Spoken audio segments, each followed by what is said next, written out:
Muito bom dia a todos. Para mim, é sempre uma alegria muito grande estar aqui nesse evento, Manhãs da Inovação, que, como o Newton disse, é um evento patrocinado pelo CNPq, nessa casa que é o Centro de Tecnologia da Informação Renato Archer, que é uma casa do povo, porque pertence ao Ministério da Ciência, Tecnologia e Inovação e tem como sua principal missão articular as várias instituições públicas e privadas em prol de uma condição melhor para a sociedade, principalmente para as empresas. E nesse trabalho, então, nós temos também esse objetivo de difundir conhecimento, que, como Newton disse, acontece, por exemplo, através de publicações, de vídeos, né? A gente está aqui com a equipe de filmagem, então todos esses eventos eles são filmados e disponibilizados no YouTube. E hoje, a minha alegria ainda maior, né? Em primeiro lugar, porque eu estou aqui revendo uma série de pessoas amigas, de empresas parceiras, de instituições universitárias, até alunos, ex-alunos, mas também porque hoje um sonho antigo está se realizando. A Integrare, que é a empresa que vai apresentar hoje pela primeira vez as suas atividades em público, pelo menos para um grande público, ela é uma spin-off do GAI. O que significa isso? Ela foi surgida, ela foi originada através das atividades do GAI. Isso, para mim, é uma alegria muito grande, como eu disse, porque ela pretende tornar acessível, e de uma maneira que eu considero bastante clara e objetiva, né, para todas as empresas, um pouco de todo esse conhecimento que a gente vem acumulando numa história aí de aproximadamente 20 anos de trabalho, né? E me coube, então, dar início a esse evento de hoje, e eu coloquei assim como meta, né, procurar esclarecer, fundamentar um pouco daquilo que será apresentado em seguida pelo Rafael e também pelo Leandro, que vai apresentar um case de um trabalho que foi feito lá na De Pascoal, né? E eu pensei em encaminhar aqui a nossa apresentação da seguinte forma, né? Em primeiro lugar, fazer um apanhado de como está sendo a evolução dentro do mundo das organizações. Quando eu escolhi esse tema, né, indo além da Lean Production, pensei assim, poxa, não está muito pretensioso, né? E eu vou explicar por que foi escolhido esse tema, e para isso a gente entender o que exatamente o toyotismo, né, o sistema Toyota de produção, ele prevê, ele oferece, e o que nós estamos em busca de agregar a essas metodologias tão poderosas, que têm resultados assim tão bons e evidentes. E, como eu sempre gosto de fazer, eu acho importante, em primeiro lugar, então, né, que a gente vai fazer nessa primeira parte, a gente entender, né, fazer um nivelamento para a gente entender o que é que está sendo proposto. Em segundo lugar, qual é a dificuldade? O que impede que uma ideia que, quando a gente avalia, parece muito legal, né? Então, por que essas ideias elas são tão difíceis de serem colocadas na prática? Para depois, então, mostrar o caminho que a gente propõe estar implantando para que isso aconteça. Tá? Das apresentações que eu fiz, eu costumo falar bastante, aqui em outros locais, hoje foi o dia que eu queria ter mais tempo. Quase que eu pedi para o falar, me dá umas 3 horas aí, mas aí ninguém ia aguentar, né? Então eu vou procurar ser bastante sintético, né, dentro daquilo que eu considero adequado para poder transmitir as nossas ideias, né? E depois a gente vai ter uma mesa redonda aí para poder discutir, refletir, perguntar, colocar nossas posições aí para procurar esclarecer qual é esse caminho que a gente está propondo, ok? Então, vamos começar fazendo aí um breve tour pela história nossa aqui, da jornada humana nesse planeta. Porque muitas vezes a gente, principalmente os mais jovens, né, imagina que o mundo começou no dia que a gente nasceu, né, que as organizações começaram no dia que a gente foi contratado pela primeira vez. Mas a jornada é muito longa, né? E há mais ou menos 200 mil anos atrás é que se começou a identificar a presença de pessoas como nós, né? Os hominídeos, eles pisaram pela primeira vez aqui, que se tem registro arqueológico há 2 milhões de anos, né? E, logicamente, eles tinham necessidades como nós continuamos tendo, né? E começaram a se organizar. E, em termos de produção, a situação era, obviamente, muito diferente do que a gente tem hoje.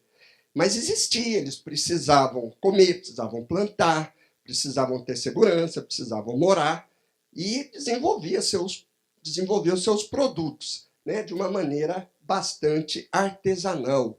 Eram organizações, no máximo, envolvendo algumas pessoas da família, né? E aí, o ser humano não para de evoluir, de buscar soluções, de buscar fazer alguma coisa melhor, né? E nós chegamos, então, no século XVIII, com as cidades já bem maiores do que tinha antigamente, e deram início, então, às primeiras empresas, às primeiras indústrias, como a gente começa a conhecer nos dias de hoje, né? Então, a chamada Revolução Industrial, que, na verdade, muitos autores dizem que não foi uma revolução, porque não foi uma coisa da noite para o dia, foi um processo gradual, né? Em que, então, os meios de produção ficaram mais sofisticados, né? Máquinas a vapor, produzindo mais, e houve aí uma mudança muito importante na sociedade, que foi a migração das pessoas que, até então, tinham um trabalho diretamente relacionado com a natureza e passaram, então, a trabalhar dentro de ambientes fabris, onde as condições de salubridade eram péssimas, né? E aí eu estou destacando esse aspecto porque é nesse momento da história da humanidade que se começa, então, um processo muito pernicioso que, de certa forma, continua até hoje, daquilo que a gente chama de alienação no trabalho. Esse mal, digamos assim, da sociedade, hoje tem outros nomes. Por exemplo, presenteísmo, que nós vamos falar, a Giovana vai até explicar melhor para a gente do que se trata, né? Que é a maneira moderna pela qual nós tratamos esse problema. Então, a palavra alienação, ela significa ruptura. Então, ruptura com o quê? Com uma série de coisas, né? A pessoa trabalhava no campo, então a primeira ruptura foi entre o homem e a natureza. Ele foi para dentro de um ambiente diferente. A segunda ruptura é que ele já não era mais dono do negócio, ele era um empregado. Mal ou bem, né, sendo ou não dominado por senhores feudais, ele era dono do próprio negócio, ele deixou de ser. E com isso também ele se afastou do resultado do trabalho, do produto em si. Mas, na minha visão, a maior mazela, a maior ruptura, a que trouxe mais consequência, a que traz mais consequência, é a ruptura entre o trabalhador, a pessoa, e a sua ação, o ato de trabalhar. Isso traz uma série de prejuízos para todos, inclusive, principalmente, para a própria pessoa, como depois a gente vai ver aqui com a Giovana. Eu estou destacando isso porque, como nós falamos aqui naquele vídeo, a nossa proposta é buscar soluções que permitam integrar competitividade com qualidade de vida no trabalho. E eu não concebo um trabalho que a gente possa dizer que tenha qualidade, um trabalho alienado, um trabalho onde a pessoa não está presente de corpo e alma, está presente só de corpo. Por isso que eu estou fazendo esse destaque. Mas, beleza. A caravana continua, né? Chegamos no final do século XIX, começo do século XX, as cidades já muito maiores, a tecnologia já muito mais desenvolvida, e aí a gente tem uma mudança muito importante no mundo das organizações, né? É quando surgiram pessoas como Taylor, nos Estados Unidos, Fayol, na Europa, Henry Ford, um grande empresário, e que trouxe uma nova maneira de produzir. Hoje a gente olha com desdém, né? Mas na época foi uma grande revolução. O Taylor era um herói nos Estados Unidos. Por quê? Porque ele conseguiu uma eficiência econômica extremamente alta. Ele era uma pessoa muito inteligente. Ele percebia que tinha sempre uma maneira melhor de fazer as coisas. E aí organizou, pôs uma ordem no galinheiro, né? E trouxe, então, o que a gente chama de produção seriada. Acontece que, como é natural em todo o processo evolutivo, em termos organizacionais, ainda era muito primário.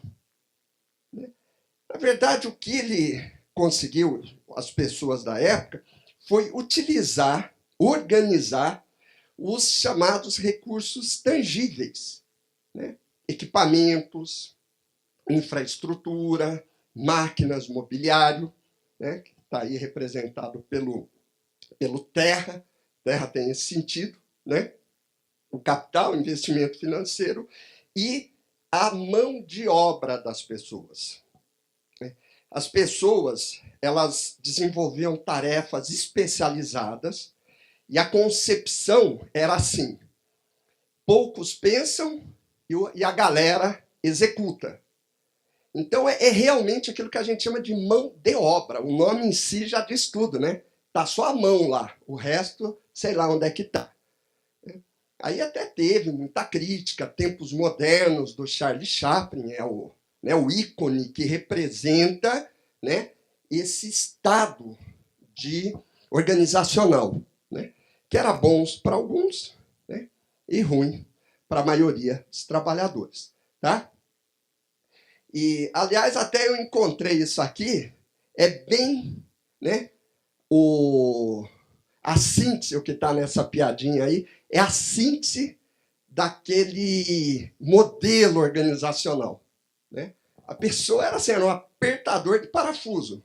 Era uma peça da máquina, né, que comia, bebia, tinha que ir no banheiro, essas coisas, mas era uma peça da máquina, nada mais que isso, né? E aí o mundo não espera, né? Continua rodando, veio Segunda Guerra Mundial, a tecnologia se sofisticando, os mercados se sofisticando cada vez mais, né? E aí, enquanto o mundo ocidental nadava de braçada nos mercados, né, que eram totalmente dominados por empresas americanas, empresas europeias, silenciosamente, lá no Japão, começava a haver uma grande revolução. E, curiosamente, liderada por vários especialistas americanos que não eram ouvidos nos Estados Unidos, como Deming e Juran, propondo formas muito mais inteligentes de organização, né? Maneiras assim, muito superiores de produzir, em todos os sentidos, superior em todos os sentidos, né? E hora que o pessoal acordou, e geralmente a gente está sempre dormindo de touca, né?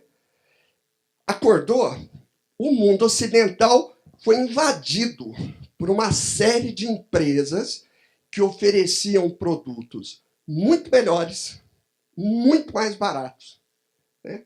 Não sei, algumas empresas, Mitsubishi, já ouviram falar? Sony, Toyota, né? Honda. Foi nesse momento, né, na década de 80, final da década de 90, que o mundo ocidental foi invadido por essas empresas. E aí, assim, mas como? O que está acontecendo? Né? E aí foi, então, que começou-se a buscar as causas, como é que era possível produzir de uma forma tão melhor assim. Né?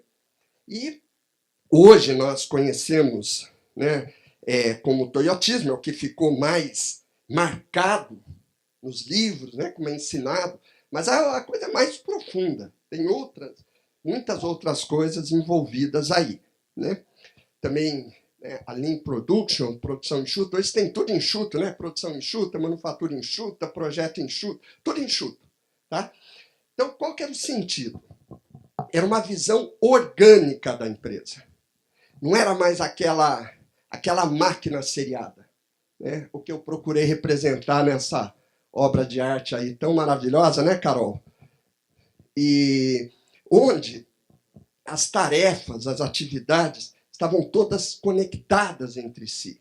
Existe uma grande inteligência gerencial dentro dos processos. Né? A conexão era em toda a empresa. Não era como disse aquela figurinha, né? Eu não sei o que faz lá no final. Não. Era uma consciência de tudo que estava acontecendo. Né? E uma série de ferramentas, uma série de metodologias que até hoje são largamente usadas, né? Como, por exemplo, just-in-time, métodos estatísticos, controle estatístico de processo, Pokaioke, 5S, muita coisa boa, num nível em que, pelo meu conhecimento, a grande maioria das empresas ainda não chegou. Né? Me convidaram uns anos atrás para escrever um artigo e falando assim do que tinha sido a gestão da qualidade total. Acontece que ela não tinha como falar o que tinha sido, porque ela nunca foi. Muito pouca gente entendeu ou entende, né, exatamente qual é a proposta, a profundidade, a superioridade disso tudo. Agora, feito esse esse elogio, né, esse reconhecimento, né, algo assim que quando a gente começa a falar, uau, mas é muita inteligência realmente, né? E uma inteligência principalmente que vem de uma forma simples, adequada à realidade das empresas. Mas mesmo assim, né, ainda está num estágio organizacional em que a empresa ela é olhada em duas grandes dimensões. A primeira, aquela dimensão tangível que nós falamos, e a segunda, na dimensão que eu chamo de organizacional, ou gerencial, como queiram. Né? Então, para explicar melhor do que eu estou falando, então isso que a gente chama de Lean Production, produção enxuta, processo enxuto, qualquer coisa enxuta, o que ele foca? Foca melhorar a eficiência, a eficácia, a produtividade, enfim, melhorar o desempenho organizacional através da redução ou eliminação de 7 tipos de perdas, que são essas que estão aí. o tempo que um produto fica esperando, por exemplo, numa linha de produção, produzir mais do que precisa, produzir com defeito, né? Fazer movimentações desnecessárias, então, né, otimizar layout, diminuir estoques ao longo de toda a cadeia produtiva, né? Aquela coisa just in time está ligado com isso, né? Quer dizer, é o produto produzido na hora certa. Enfim, melhorar, levar a eficiência a níveis muito maiores do que até então aconteciam e acontecem até hoje, como eu disse, são poucas as empresas que realmente praticam isso nos trinques, né, como se diz, né? Mas, como eu disse, se nós observarmos, todas essas ações, elas estão focadas em melhorar a eficiência da organização, né, dos processos e o uso melhor de equipamentos, materiais e etc. Tá? Agora, então vamos analisar. Então, primeiro, como eu disse, né, para não parecer prepotente, tá?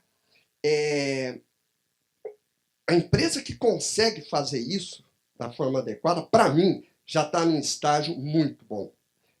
Se, por exemplo, as empresas de telefonia soubessem aplicar essas coisas. Que maravilha!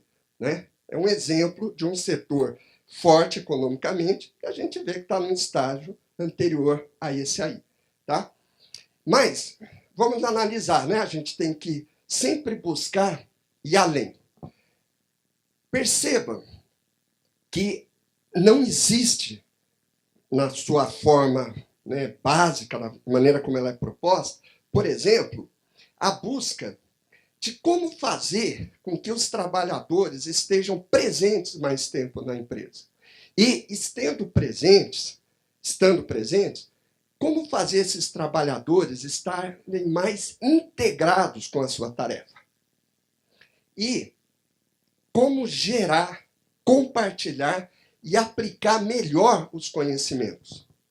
Tanto é verdade que tem uma outra dupla de japoneses, que é bastante importante no mundo organizacional, que é o Nonaka e o Takeuchi, que em 1992 então, fizeram um estudo abrangente a respeito da criação de conhecimento nas empresas. Então, no toyotismo, isso ainda é algo feito de uma maneira, vamos dizer assim, não plena, né? Parcial. Outra coisa, como que a competência, as várias competências individuais e de grupo, agregam valor aos processos e os produtos. Tá? Então, essas coisas que eu falei, elas não pertencem ao domínio organizacional e muito menos à dimensão tangível da empresa. Conhecimento, competência, é algo que existe na esfera da subjetividade humana, não é algo concreto. Né? E é essa, então, a terceira dimensão que nós aqui no Gaia trabalhamos, que é a dimensão humana ou psicossocial, para frisar que nós estamos falando da subjetividade humana. Ok? Então, é isso. Esse é o modelo com o qual a gente trabalha de várias maneiras. Né? Então, existe essa dimensão tangível da tecnologia, dos equipamentos, infraestrutura, etc. Né? A dimensão organizacional, que é onde a gente pensa que estratégia nós vamos usar, como é que nós vamos desenhar processos, né? Como que se toma decisão, como que a informação flui dentro da empresa, como que eu conecto a empresa ao mercado. Tudo isso que essa inteligência gerencial está dentro dessa segunda dimensão. E o que nós estamos buscando, e não é de hoje, é trazer para um plano gerencial, né, desenvolver métodos e ferramentas para a gente lidar com essa terceira dimensão, que é a dimensão do conhecimento, que é a dimensão das competências, que é a dimensão das relações humanas, que tem um impacto extraordinário dentro das empresas, né? E reconhecido por todos, inclusive o próprio Taylor. Em 1900, quem vê lá os princípios da administração científica, ele falava nisso, né? Harmonia e não discórdia, cooperação, eram princípios que ele já via como sendo muito importante. Por quê? Porque todo trabalho... Obrigado, Newton. Todo trabalho na empresa é um trabalho coletivo. Então, como que a gente, vamos dizer assim, cria relações cooperativas, construtivas, como que a gente integra níveis hierárquicos, departamentos dentro da própria equipe.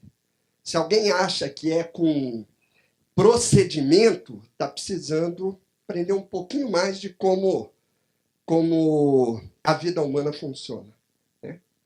Então, é dessa dimensão que nós estamos falando. É uma dimensão subjetiva, mas que tem um impacto direto e muito forte, provavelmente é um dos mais fortes, no desempenho da empresa. Então, ao mesmo tempo que ela é, vamos dizer, de difícil identificação, os seus efeitos são muito fortes, né? E, como eu disse, é isso que vem nos movendo há muitos anos. Vocês verem aqui, primeiro livro, você já vai ver lá, Capital Intelectual, 2010. Né?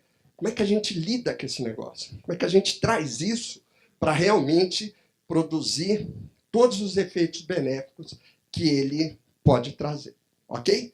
Então, é essa a proposta que a gente traz aqui.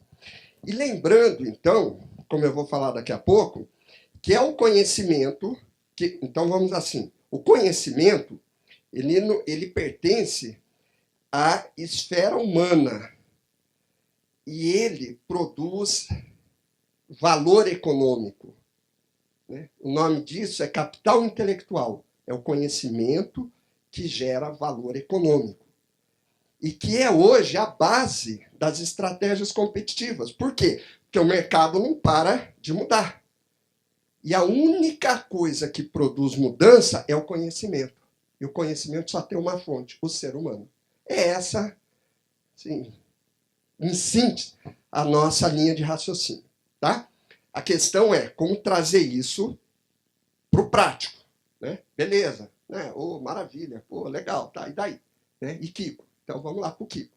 Então vamos ver um pouquinho das dificuldades para essas coisas acontecerem na prática. Né? Então, assim, eu falei naquela primeira parte dessa evolução aqui, né? Agora, as organizações, elas não estão no vácuo. Elas estão inseridas dentro de um ambiente que a gente chama de mercado.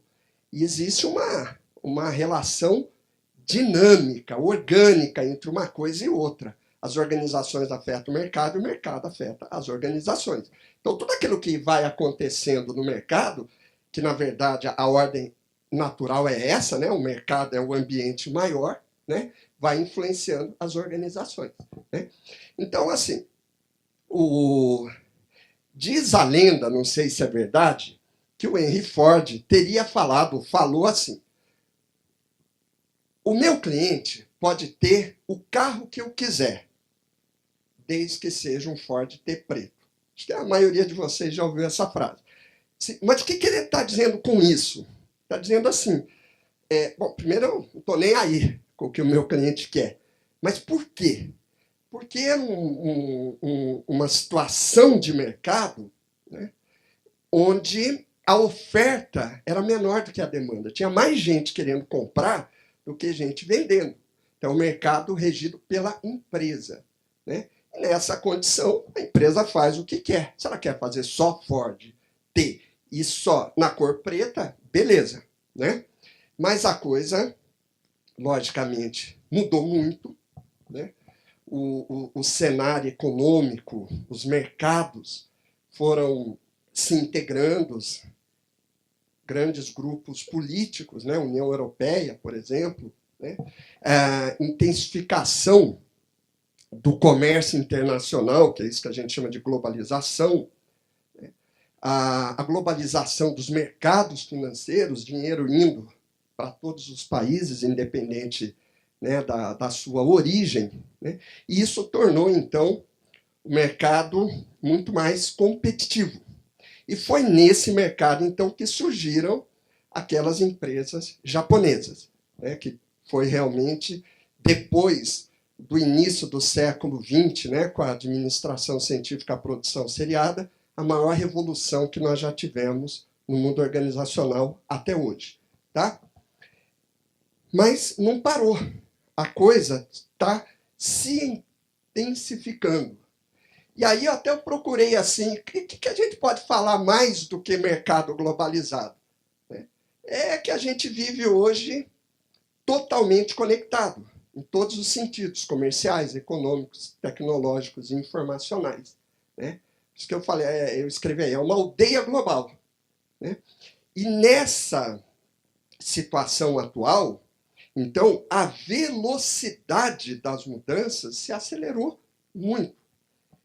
A mudança faz parte da vida humana, desde a pré-história. A diferença é o nível com que essa mudança acontece hoje.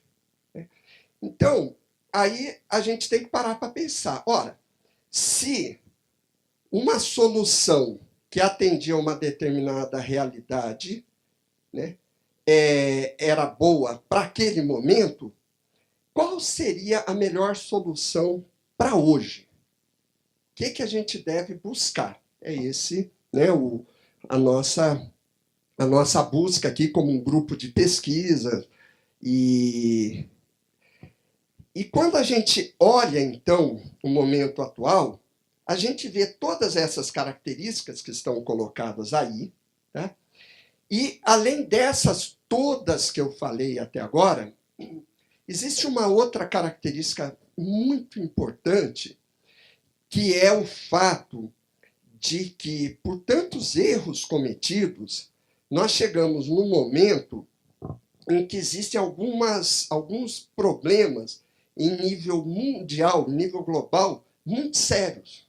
Um deles, todo mundo reconhece, é a questão ambiental, né? E que merece toda a nossa atenção. O que eu quero dizer é o seguinte, além dessa questão da competitividade, além dessa questão das mudanças contínuas e rápidas, existe um outro aspecto que está assim, olha, presta atenção, cara, olha o que está acontecendo. Então, a primeira delas já, acho que estamos suficientemente alertas, que é a questão ambiental. Quer dizer, desde a década de 80, né, que o conceito de desenvolvimento sustentável alcançou as cúpulas de países, de empresas, né, e vem, felizmente, cada vez sendo mais trazido para o plano das decisões, das ações. Né? Ter cuidado com tudo que a gente está fazendo para o nosso planetinha azul. Mas existe também problemas na mesma esfera de ordem social. E tem várias razões para isso. Uma delas é que a nossa população aumentou muito. Hoje, nós temos uma população cerca de 5 vezes maior do que era no começo do século XX. Então, assim, o tamanho do planeta é o mesmo. Né? Vamos dizer assim, até certo ponto, as riquezas geradas, elas têm um limite. Não é a mesma, mas tem um limite. Ontem à noite a gente viu uma apresentação de como as riquezas mundiais estão crescendo assim, astronomicamente. Mas o crescimento populacional, as necessidades são muito maiores. E com isso, então, na esteira dessa preocupação, não só com os aspectos econômicos, mas também com o aspecto ambiental e com o aspecto da vida humana, que a gente chama, então, isso de sustentabilidade, com enfoque triple bottom line, o tripé da sustentabilidade, né? Vê, então, a preocupação de que as empresas não gerem problemas durante as suas operações, que é o conceito de externalidade negativa. Então, o que é externalidade negativa? É quando eu faço alguma coisa num lugar e gero prejuízo nos outros. Eu faço uma festa na minha casa e não deixo os vizinhos dormirem à noite. Eu faço um churrasco no sítio e jogo as latinhas, os plásticos no rio. Isso é externalidade negativa. E a externalidade ela pode ser ambiental e pode ser social. Por exemplo, gerar doença. Por exemplo, gerar qualquer tipo de problema emocional nas pessoas. Por quê? Porque nós estamos, durante o dia, trabalhando e depois nós vamos nos relacionar com a nossa família, com os nossos amigos.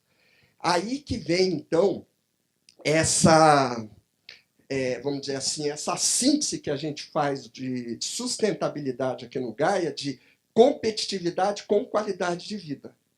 Como se diz, né?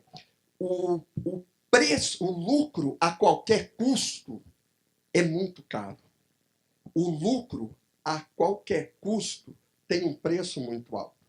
Então, as empresas têm que ser competitivas, mas sem gerar problemas para a sociedade, porque a sociedade já tem problema demais para lidar. Quando, por exemplo, a empresa gera um problema de saúde no trabalhador, quem que vai arcar com isso? Em primeiro lugar, a própria pessoa. Em segundo lugar, a família dela. Em terceiro lugar, eu, você, quem está do teu lado, quem está à frente. Por quê? Porque somos nós que vamos pagar, inclusive, às vezes, pagar mesmo o tratamento no sistema público de saúde, na Previdência Social e assim por diante. Ok? E com isso, eu coloco dessa maneira, que o grande desafio da empresa, então, é inovar continuamente para manter seu nível de competitividade com qualidade de vida e fazer isso de forma eficiente. Bom, novidade, médio, né? A história ela está cheia de exemplos de pessoas que vêm apontando soluções e que, por um motivo ou outro, essas soluções não são efetivamente colocadas em prática, né? Eu selecionei algumas, né? Por exemplo, né, o milagre japonês, que eu já falei bastante aqui, do pós-guerra. Eu vivi isso aí. A nossa ideia naquela época é que as organizações iam ficassem cada vez melhores, né? E, por exemplo, olha o título desse livro, A Máquina que Mudou o Mundo, né? Eu lembro quando eu vi isso aí, nossa, agora vai, né? Mudou mesmo, né? Por exemplo, o Balance Scorecard, muitos de vocês conhecem, né? Foi proposto há 25 anos atrás. Tinha gente nessa sala, a Carol, a Stephanie, nem tinham nascido ainda, né? Mostrando que a empresa que tem a visão puramente financeira, ela está fadada ao insucesso. Essa figura é do livro, né? Mostrando a relação que existe entre as múltiplas dimensões, né? Quantas empresas realmente adotam essa lógica? Algumas até usam métodos Balance Scorecard, né? Mas a filosofia, quantas realmente adotam, né? Hamel e Prahalá. Prahalá é hoje, junto com Michael Porter, um dos 3 maiores nomes da área de estratégia organizacional. Em 1990, ele propunha o que eu olhei e falei, isso é um ovo de Colombo. Né? Esse cara matou a pau. Né? Estratégia baseada em competências essenciais. Melhor forma de desenvolver uma estratégia num ambiente como o que nós vivemos hoje, né? Onde você, a partir da missão bem definida da empresa, você estabelece as competências que devem existir em todos os níveis da empresa, organicamente integradas, né? Isso aí, eu já fiz algumas pesquisas com o pessoal aqui, né? Pouquíssimas empresas aplicam isso. E gente da empresa que conhece, fala, pô, a gente não conseguiu até hoje colocar aqui, né? Reconhece que é realmente uma maneira bem interessante de organizar a empresa, né? A gente vê Steve Jobs, uau, o cara é demais. Pô, Facebook, faz case, põe pôster na parede, né? E não reconhece que todos esses grandes feitos tiveram como base, né, o quê? A criatividade humana. Dependeram de olhar o problema de uma forma diferente. O que o Steve Jobs, por exemplo, fez? Né? Ele, no momento em que estava toda a indústria eletrônica indo na direção das commodities, de diminuir custo para poder ter margem de lucro interessante, ele foi na direção exatamente oposta a isso, né? E fazendo dessa forma, ele se tornou a Apple a maior empresa em valor de mercado do mundo. Pela primeira vez não foi uma empresa de petróleo, foi a Apple, né? Então, o que é que acontece? Por que a gente não presta atenção? Por que a gente não consegue colocar essas coisas em prática? Tem uma história que eu gosto muito, é um personagem chamado Nasruddin, que eu acho muito interessante, né? É uma história, parece meio maluca, que é assim, uma pessoa está andando numa rua escura, e aí ele vê um outro debaixo de um poste, né, iluminado, procurando alguma coisa. Aí ele chega e fala assim, ô meu amigo, o que você está fazendo aí? Fala, eu estou procurando minha chave. Falou, caiu aí? Falou, não, caiu lá, mas lá está escuro. Então, assim, é uma história, parece, né? Coisa assim, muito estranha, esquisita, mas quando eu vejo o nosso comportamento, eu percebo que eu, inclusive, ajo muito dessa forma. A gente está sempre buscando a solução naquele ambiente, naquele espaço, naquele domínio de conhecimento que a gente se sente mais confortável, a tal da zona do conforto, por exemplo, né? E isso nos impede de ver o óbvio. Eu acho que essa é uma das razões, por exemplo, que grandes progressos, por incrível que aparecem durante as guerras. Porque aí a sociedade é obrigada a se movimentar, né? Então, eu estou dizendo isso exatamente porque, se nós estamos buscando alguma coisa que seja melhor, que responda às necessidades do momento atual, onde que nós temos que buscar? Se a gente continuar buscando debaixo daquela lâmpada, daquela área que a gente conhece, eu acho que a gente vai continuar encontrando as mesmas soluções que a gente encontrou até hoje. A gente tem que ir buscar em outro local, né? Então, assim, resumindo um pouquinho o que eu falei, né? Nós, normalmente, conseguimos reconhecer, né, como fatores que geralmente geram riqueza os ativos tangíveis, né? Terra, capital e trabalho, aquelas coisas que a gente consegue perceber nas planilhas financeiras. Tá? Mas o capital intelectual, ou seja, o valor econômico gerado pelo conhecimento, ele é um ativo tangível poderoso.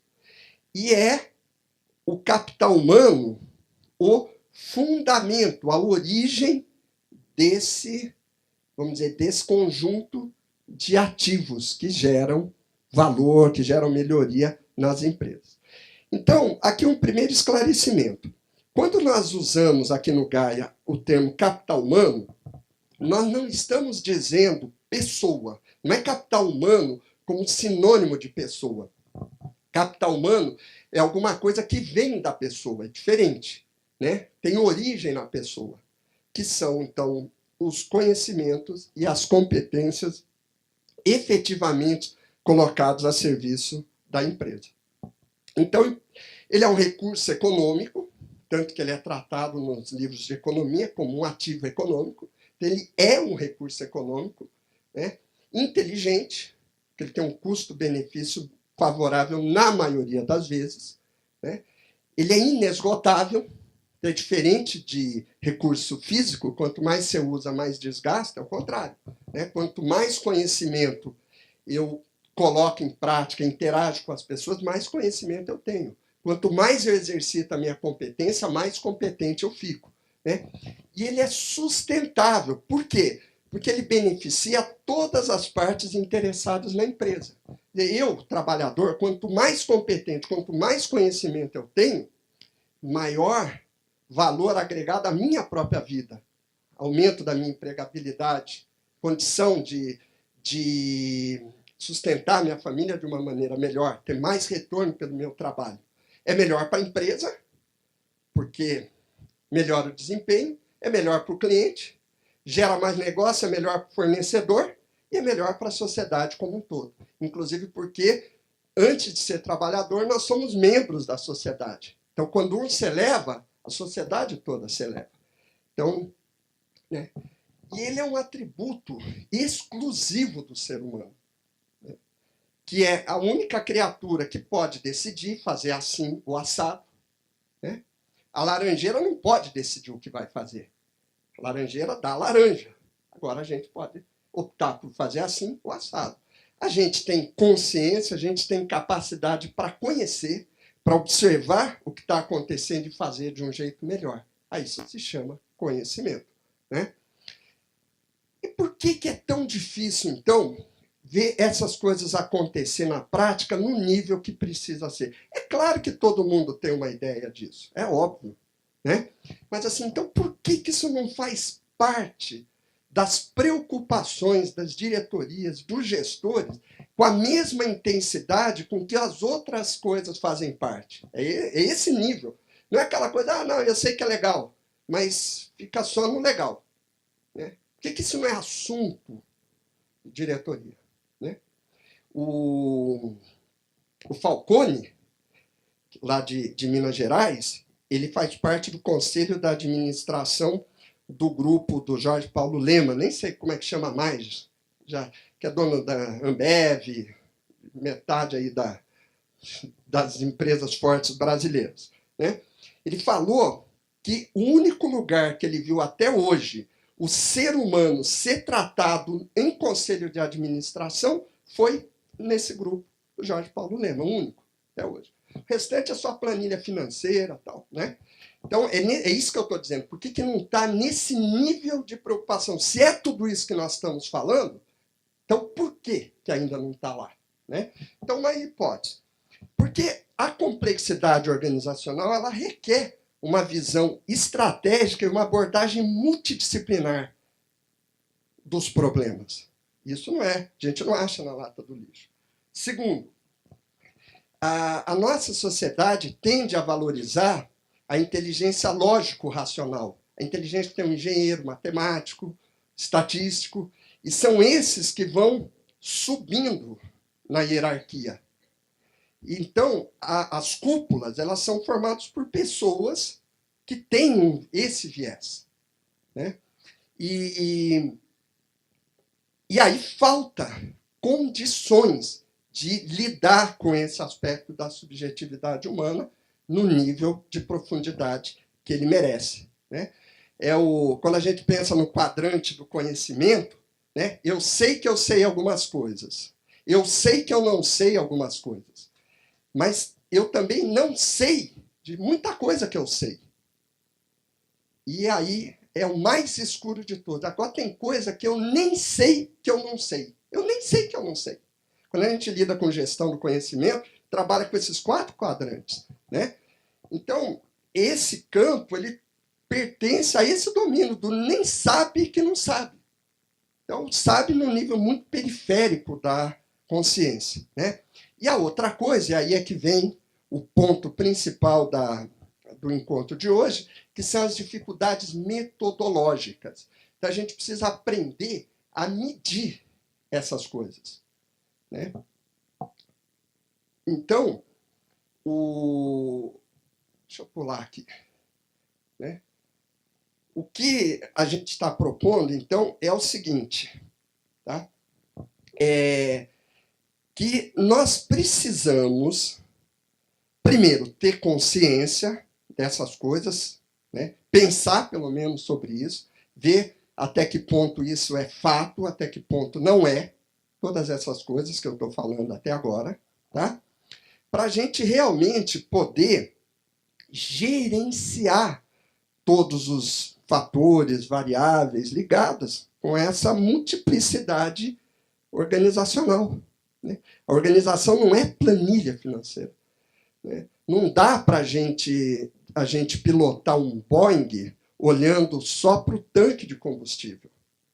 Assim como não dá para a gente gerenciar no nível bom, não digo nem de excelência, não, no nível médio bom, olhando só para a planilha financeira, olhando só para as coisas mais evidentes. O mundo é bem mais complexo do que isso aí, tá? Então, assim, existe uma máxima no mundo gerencial que é assim: aquilo que eu não consigo definir, eu não consigo identificar. É o tal do não sei que não sei, né? E aquilo que eu não consigo identificar, eu não tenho como medir. E se eu não tenho como medir, eu não tenho como gerenciar. É simples assim. Quando a gente quer trazer alguma coisa para o sistema de gestão, a gente tem que ir nesse caminho. A gente tem que definir exatamente a variável, o fator, identificar, para ir ver como que eu vou medir aquilo, para daí começar a gerenciar. Até então, posso até ter boa intenção, mas não estou gerenciando, né? Então, hoje, no mundo, a grande tendência que a gente chama de estado da arte, né, o limiar do conhecimento na área de gestão de pessoas, e o Rafael vai falar aqui bem sobre isso, se chama People Analytics, que é exatamente, né, a gente começar a medir variáveis ligadas ao ser humano, mas não variáveis do tipo assim, a hora que eu entrei, a hora que eu saí, qual que é meu salário, qual que é o meu benefício. Não é só isso, muito mais do que isso, né?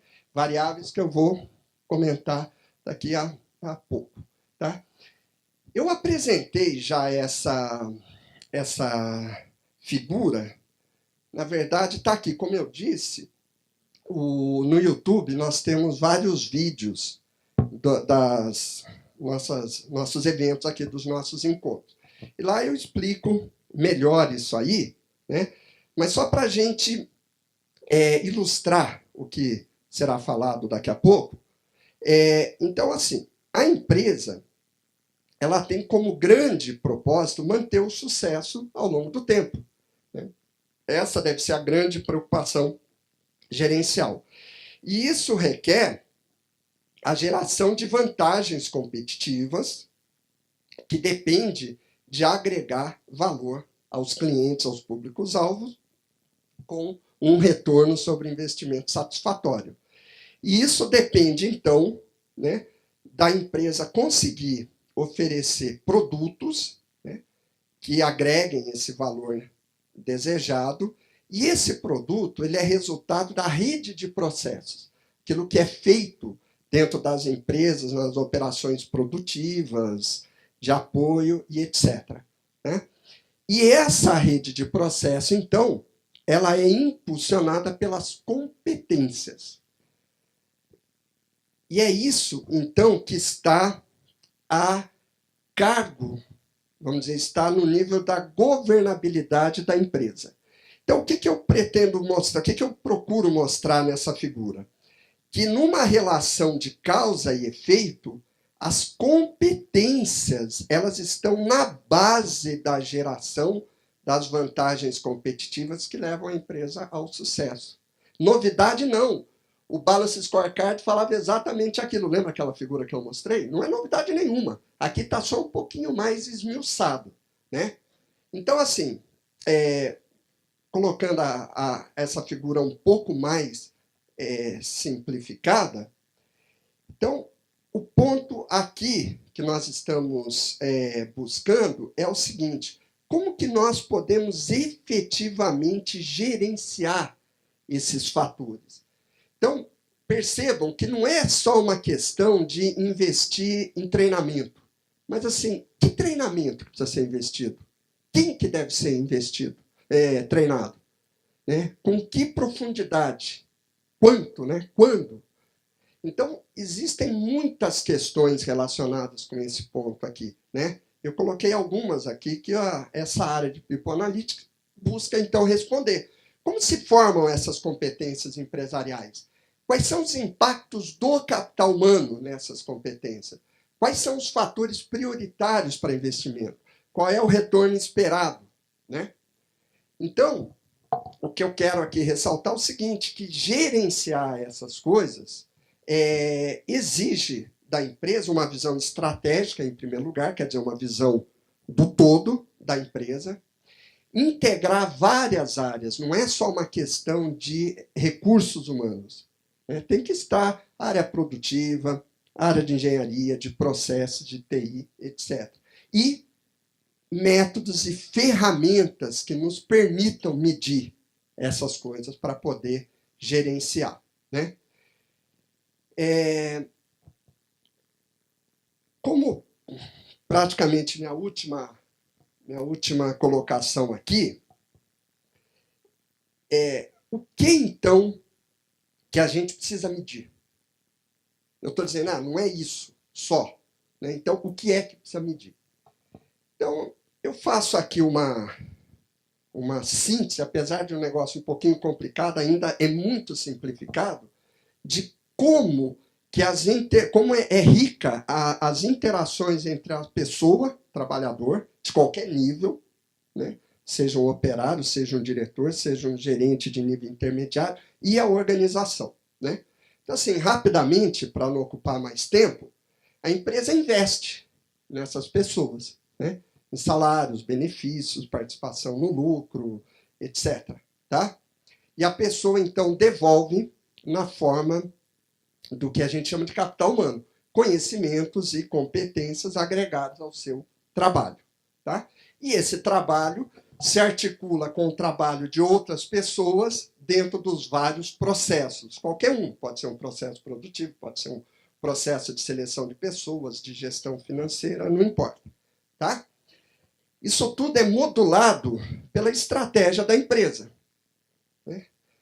A pessoa se relaciona, porque a empresa é fundamentalmente um sistema social que se organiza para gerar produtos e serviços.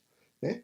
Então, tudo aquilo que pertence à esfera, digamos assim, sociológica da vida, das relações pessoais, clima organizacional, né, o estado que a empresa está do ponto de vista das relações humanas, então, afetam e é afetada pelas pessoas, né?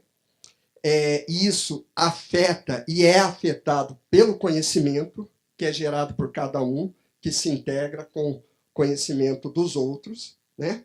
Isso tudo está dentro de um ambiente, né, humano, vamos dizer, subjetivo, que a gente chama de cultura, onde estão, por exemplo, os valores, os pressupostos sobre os quais as relações se baseiam, né? Aquilo que a empresa prioriza, aquilo que as pessoas priorizam. Né? A pessoa, quando entra de manhã na empresa, ela não desliga a chave da sua vida, então ela vai para a empresa, ela traz junto a família dela, a vida pessoal dela, é impossível dissociar, e se a pessoa realmente conseguir assim desligar totalmente, a gente precisa ver se não tem algum problema grave com a pessoa. Né? E então é esse conjunto de coisas que geram aquele produto, lembra daquela figurinha que eu fiz anteriormente?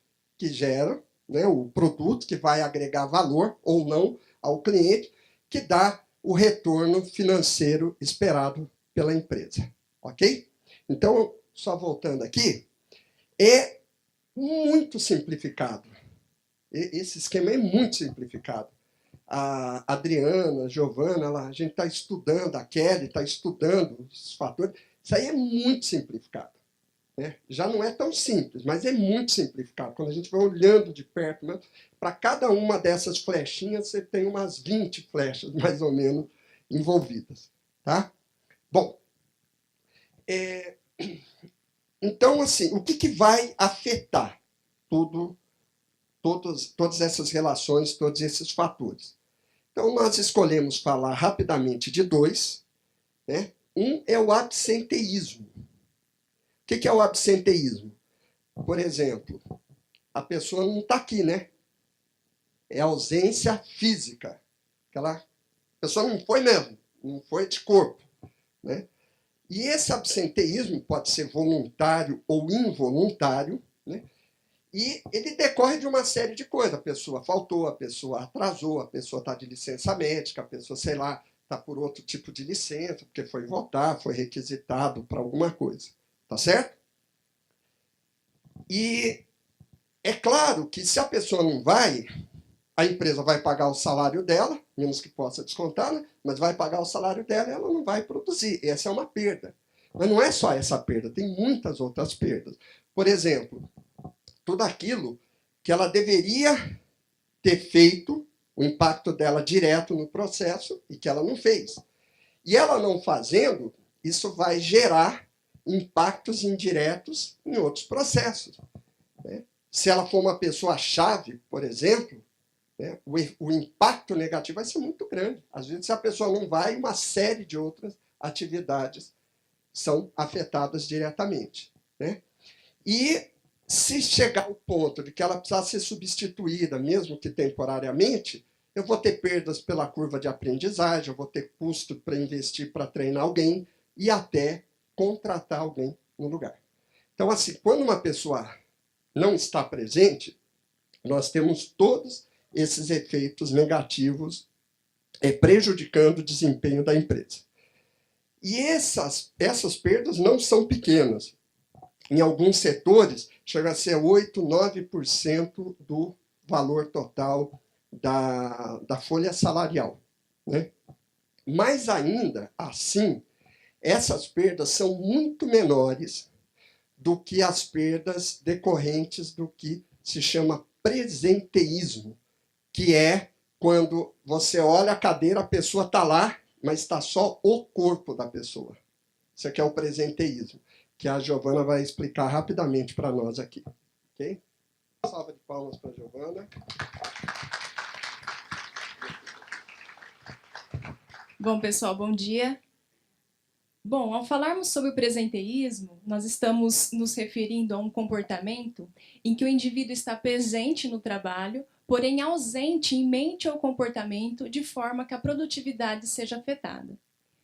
Porém, essa definição, ela sintetiza uma visão de presenteísmo que não é estritamente relacionada aos aspectos da saúde do trabalhador, como é comumente visto esse comportamento, mas como algo crônico que é determinado por fatores pessoais e fatores organizacionais, ou seja, uma postura que resulta de uma propensão individual ou pelas próprias características da organização.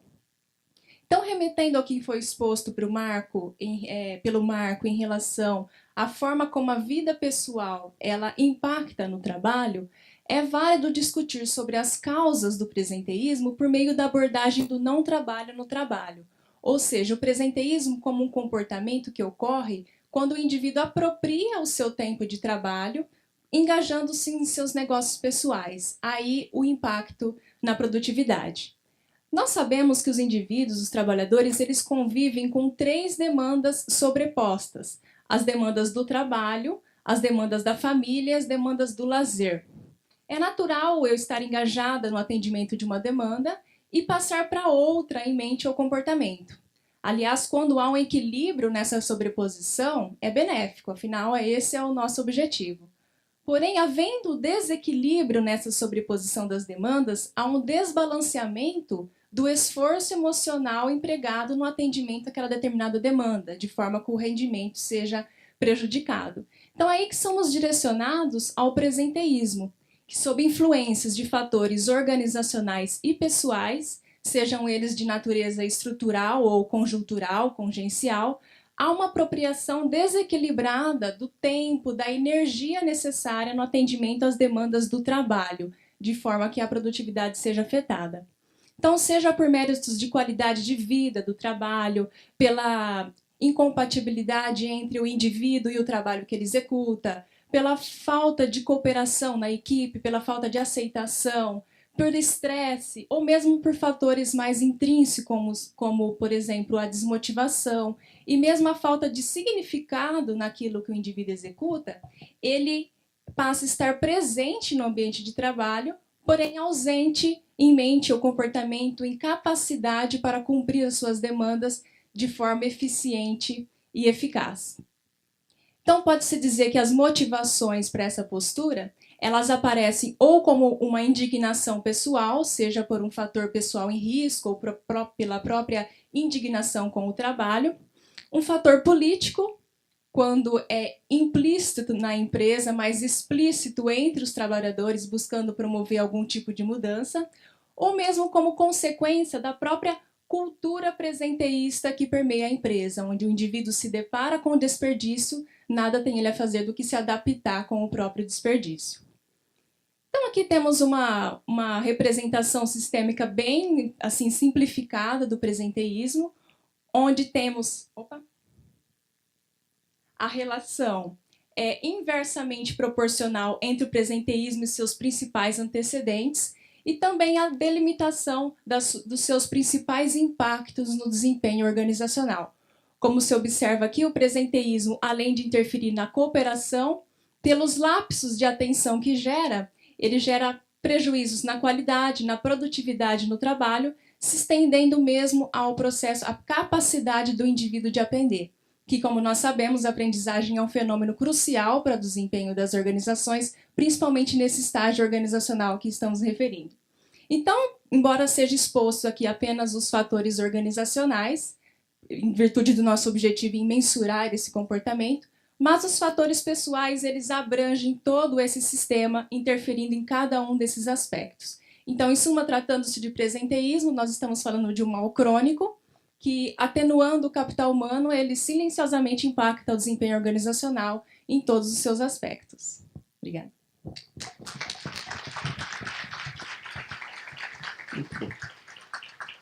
Esse é um fenômeno muito importante, como eu disse, ele impacta a empresa num nível muito maior do que o absenteísmo, e provavelmente em julho nós vamos fazer um evento só para estudar melhor isso aí e apresentar casos para vocês, ok? Bom, então, concluindo, né? Em síntese, o que a gente pode dizer é o seguinte: os mercados e as organizações estão evoluindo continuamente, né, de uma forma integrada, tá? Até chegarmos, então, no momento atual, onde nós temos mercados ultra competitivos, de extrema complexidade e que mudam rápida e continuamente. Tá? Então, nesses mercados atuais, a empresa precisa desenvolver meios de reformular continuamente seus diferenciais competitivos. Não basta lançar um produto super legal hoje. Daqui a 6 meses, a concorrência já terá lançado produto, no mínimo, semelhante. Tá? Então, a inovação ela tem que estar presente no DNA da estratégia e integrado dentro dos processos, de todos os processos da empresa. Não é algo assim, eu vou no laboratório fazer a inovação e volto. Quando eu voltar, o mundo já rodou umas 3 vezes. Tá? O agente dessas inovações é o capital humano, o conhecimento e o conjunto de competência dos trabalhadores colocados a serviço da empresa.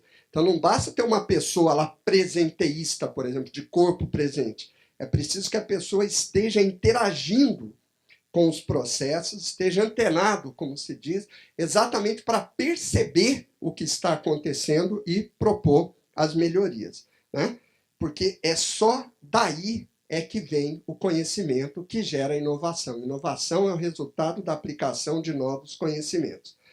E o limiar, então, nesse aspecto, é exatamente medir todos esses fenômenos, os fatores ligados com essas coisas, que é o grande desafio da área de People Analytics. Ok? Então, para concluir e passar a palavra aí para o Rafael, então, nós terminamos, né, aquela figura super cheia aí de flechinha, dessa maneira. E nessa figura aqui, então, a gente ressalta os efeitos perniciosos, prejudiciais ao desempenho da empresa, né, decorrentes do absenteísmo e do presenteísmo. Então, veja, cada uma dessas letrinhas, né, a variável independente A, B, C, D, X, Y, Z, variáveis dependentes, tá? Todas elas são afetadas direta e indiretamente por esse fenômeno que tem origem no ser humano. Então, assim, no nível de racionalidade que uma decisão empresarial precisa, então a questão é, né, onde que a empresa deve investir? Quais são os fatores que são prioritários? Qual é o retorno sobre investimento que a empresa pode esperar se ela, por exemplo, investir numa determinada capacitação ou na melhoria das relações dentro de uma equipe? Tudo isso, né, são questões a serem respondidas e que precisam, como foi dito, de métodos para isso. Então, como eu comecei dizendo, a minha alegria hoje é muito grande, exatamente porque nós estamos começando, então, a poder dar respostas a essas perguntas no nível de objetividade e de profundidade que essas questões merecem. Então, a Integrare, ela foi forjada, né, visando desenvolver ferramentas computacionais, métodos, para poder medir essas coisas, e é isso que o Rafael vai falar para a gente daqui a pouco. E eu, então, agradeço aí a atenção de vocês. Muito obrigado.